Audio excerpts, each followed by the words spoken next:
Ok, salut, c'est Etche. J'espère qu'aujourd'hui tout le monde va bien. Aujourd'hui, on reprend un petit tuto sur la boxe anglaise avec un coup qui est très spécifique, le jab. J'ai déjà fait des cours sur le jab, donc qui est un coup du bras avant.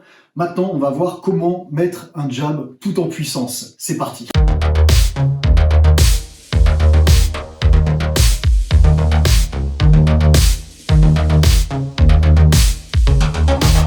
Alors, il y a plusieurs façons en boxe d'acquérir de la puissance.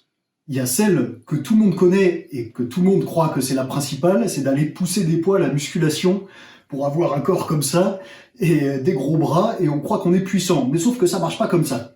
Okay, la meilleure façon de gagner en puissance en boxe, c'est d'optimiser les mouvements de son corps et pour ça il faut le comprendre. Et c'est ce qu'on va voir avec le power jab, donc qui est un jab puissant.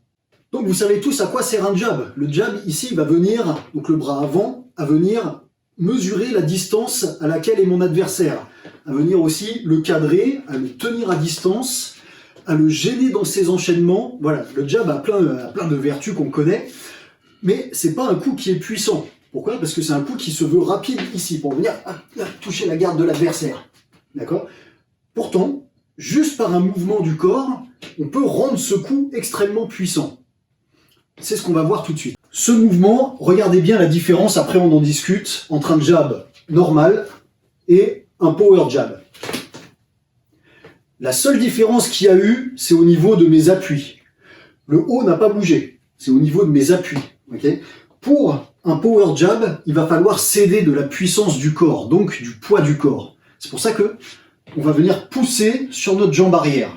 Okay? Pousser sur notre jambe arrière de façon à avoir ce mouvement-là, et venir se stopper ici avec la jambe avant.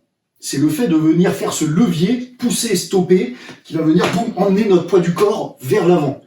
Et c'est à ce moment-là que je vais lâcher mon épaule pour déclencher le jab. Donc ici. Vous voyez, je ne fais pas un grand pas vers l'avant. Attention à ne pas vous faire avoir avec ça. Je ne vais pas chercher loin pour ne pas être déséquilibré. C'est juste vraiment ici, là. Voilà, mon pied gagne quelques centimètres seulement. Mais c'est le fait de venir avoir cet impact au sol, cette poussée qui va donner beaucoup de puissance. Ok, donc vous pourrez le tester sur un sac, vous pourrez le tester contre un adversaire et puis après en combat bien sûr, en venant voir la différence qu'il y a entre un jab ici normal et un power jab ici en utilisant le poids du corps. Attention, il faut que les deux soient tout aussi rapides. C'est pas parce qu'on veut être puissant qu'on doit être lent. D'accord, donc gardez cette rapidité. Relâchez pour ça votre épaule, relâchez bien votre épaule, faites passer bien la hanche à l'avant ici quand vous frappez, et tout ira bien, il sera rapide et puissant. Voilà, c'était un petit tuto rapide pour vous présenter le power jab. N'hésitez pas, comme d'habitude, à liker cette vidéo, à la partager, à vous abonner à la chaîne. Quant à moi, je vous dis bon entraînement, c'était Etche, force et honneur à tous, bye.